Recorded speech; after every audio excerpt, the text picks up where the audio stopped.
Hello! It is a Friday in our house, and Friday means big, exciting meals to cook. They usually take a little bit more effort. So today I'm working out of the Whole Bowls book. So this is Allison Day. She also has a blog, yummybeat.com.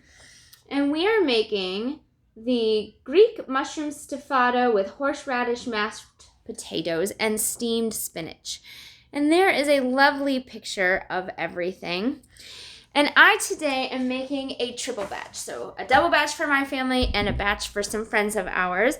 And I'm mid-process because there's a lot that goes into these meals. I want to make sure that we are not together for like 45 minutes. That would be really arduous. I'm actually pulling out a pan for our steamed spinach. And I'm going to go ahead and show you what I've got going here. So this is going to be the sauce.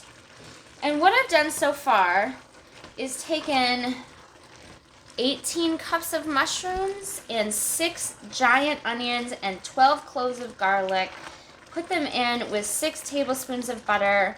And when I started, this pot was to the top, so it goes down quite a bit.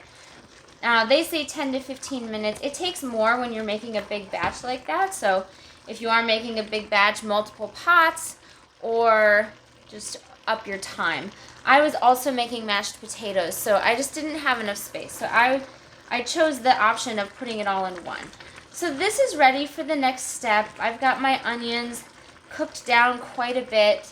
The recipe called for quartering. I cut them in half, these onions, and then sliced them so that they were sort of like half moons. I kind of felt like our family wouldn't really go for quartering. Then what also got thrown in here was salt, rosemary, cinnamon, cloves. So you're getting kind of a number of things there. And what comes next is that we're going to add this wine and vinegar. Let me go over here and grab my vinegar quickly. So I have a number of big projects going on, so never mind the mess. But if we come over here, I need 6 tablespoons of vinegar. So 1, 2, 3, 4, 5, 6. You see that was really intensely careful. And then 3 cups of red wine, because remember, this is a triple batch. And this needs a little bit of time to melt those flavors together. And what we're going to do after this, let me just pour it together. It calls for like a minute, so we're trying to let some of that wine cook out a bit. And it's at a good boil, which is positive. We're going to be adding some tomato paste, which is going to thicken this sauce right up. Let me make sure that I'm getting everything where we need to go. Wine, boil for a minute. Add tomato paste and honey. Stir. Add your water. Mix. And then that's going to simmer for 10 to 15 minutes. So while I'm allowing that wine, let me just show you a little bit with the potatoes. So I have here 6 pounds of potatoes. The recipe called for peeling the potatoes. I said no to that. These happen to be mostly Yukon Gold, and then there's like 3 white potatoes. So those boiled, I cut them into sort of large diced pieces. They boiled for 10 to 15 minutes until they were soft. I use a fork if I can pierce it. I know they're soft. I'm using a traditional masher here, but you can also use an electric blender, electric mixer, or stick them. If you had a smaller batch, you could put them in like a stand mixer. But what is in here is salt, 2 tablespoons of milk, 6 tablespoons of horseradish. So this prepared horseradish, it can sound really scary, but when it's in this big pot of potatoes, it's just going to offer a little bit of tang to your potato, which is really beautiful. And then there's 1.5 cups of half and half. You could also use vegetable broth if you don't want to use the dairy. I opted for the dairy because it's close to Thanksgiving. I'm feeling festive. I had some on hand for another recipe. And so there's half and half in here, but you could use regular milk. You could use almond milk. I probably wouldn't use coconut milk. That would have a pretty distinct flavor. You could use vegetable broth, and a lot of whole plant recipes just do. So if you use an electric mixer, you're going to get really, really smooth. But I didn't peel my potatoes, so obviously the smoothest consistency is not as big of a deal to me as flavor. There's also salt and pepper in here.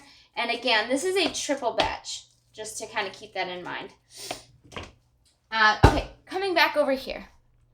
So this is coming up to a boil, which is good for us. It's 1 5.5 ounce can of tomato paste per batch, which means that I've got to pull out 6 cans of tomato paste. And in point of fact, these are 6 ounces as opposed to 5.5 ounces, and I am not going to spend time letting go of that extra 1/2 ounce. We're just going to go for it. So, you know, probably when she made the recipe, she had access to 5.5 ounce cans, and that's what made it into the recipe. Currently, what we have access to is 6 ounce cans. But this is going to help this sauce thicken up. It's going to give it a real richness, which is just wonderful. And honey, if you don't have honey on hand, you could use maple syrup, you could use sugar, you could use date syrup. A lot of people do that, or date sugar. Coconut sugar, like the point is just to get a little bit of sweetness in there. But if you're using something like stevia, you want to make sure that you know just how much sweeter stevia is. Like, it's not teaspoon for teaspoon. Erythritol is another kind of natural plant-based sweetener. That one you could use more of. I've only experimented with it a little, and I've heard some people complain that they get like digestive problems from some of the all naturals. And so, you know, you start with a little, see how your body does. I'm just mixing this tomato paste in a little bit because there's so much of it, and I don't want to end up with just big clumps of tomato paste. But that's going to create this really beautiful sauce that you're going to put over these mashed potatoes and this steamed spinach. Speaking of which, I'm going to start heating my pan for the spinach, because this is going to have a 10 to 15 minute simmer. But in that simmer, we're not going to have to do much. We're not going to have to worry that much about it. So we'll be able to focus on our spinach. Okay, let me make sure I'm getting this right. 1 teaspoon of honey. So again, 1, I'm probably using tablespoons, 2 and 3, because I hate measuring honey. Now, that might drive you crazy. And if it does, pull out a measuring, teaspoon thingy. It's totally fine. I just hate pulling things out for things that are sticky and viscous and you have to wait. And I just like to estimate in that scenario. But obviously, you're adding just a tad of sweet. And then this says that it's going to get a 1/2 cup of water per batch to sort of thin that out a bit. So I'm going to prep a 1/2 cup. Well, it's actually going to be a 1.5 cups. I'm going to prep it so I have it available, but I'm going to let that kind of do its thing. And in the meantime, when you're steaming spinach, let me just put a little water in there just to see how that's doing. I'm looking for this water to do a little bit of steaming. And it actually is. The spinach itself, and you can use kale, or you could even use collard greens, or Swiss chard. They would all be really tasty. So I am going to do this in 2 batches, the small batch first. So this is, let me see. I don't know. It's half of whatever I can get from the large one. You can kind of get a sense of the size. You just dump it in. And the thing is, I'm sure if you've cooked spinach before, you've seen this.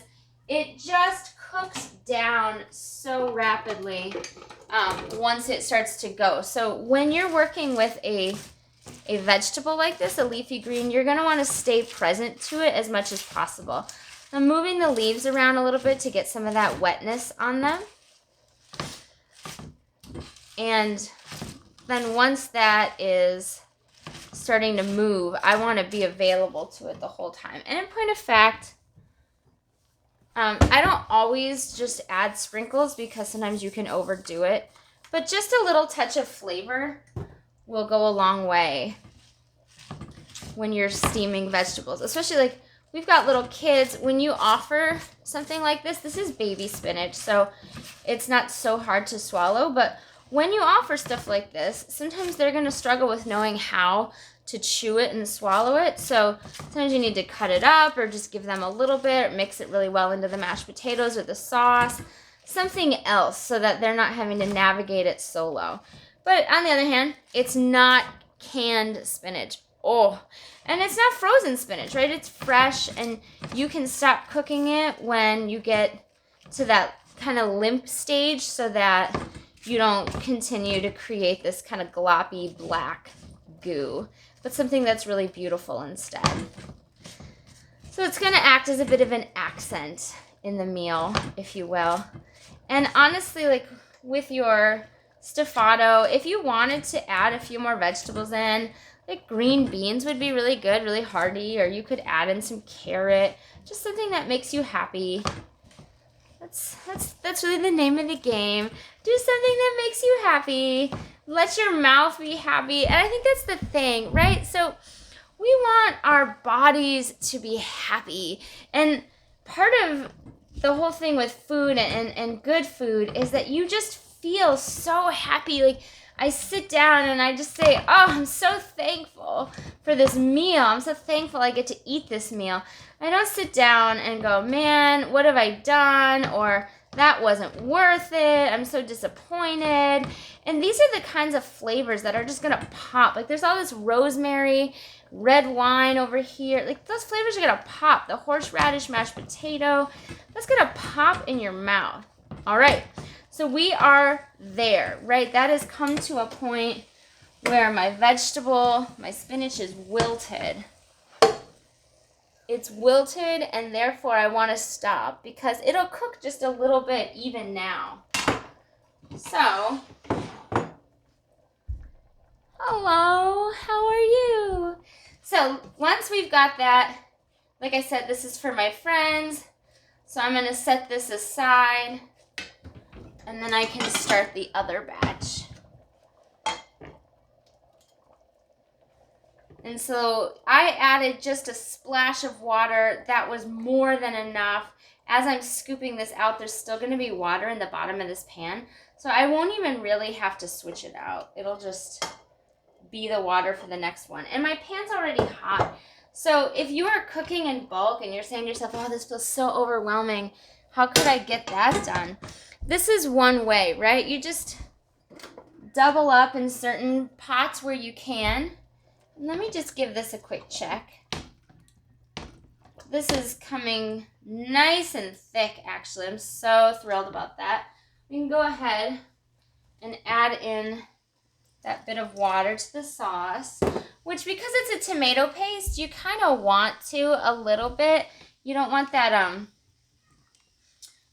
that sauce to be like so potent that your stomach is like too much acid, if you will. Okay, so let me get that spinach. This is a larger container of spinach.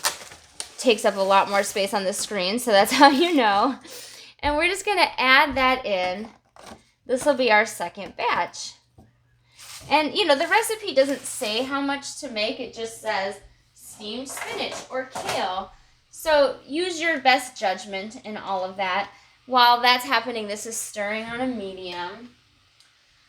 And again, I'm going to move this around so that I have that liquid interspersing between all of it. What happens is that stuff that's near the bottom of the pan starts to cook, and you keep moving it, getting the stuff on top hot as well. And sometimes with these big ones, for a while, I can get that other hand involved to aid the process because it's just so much food.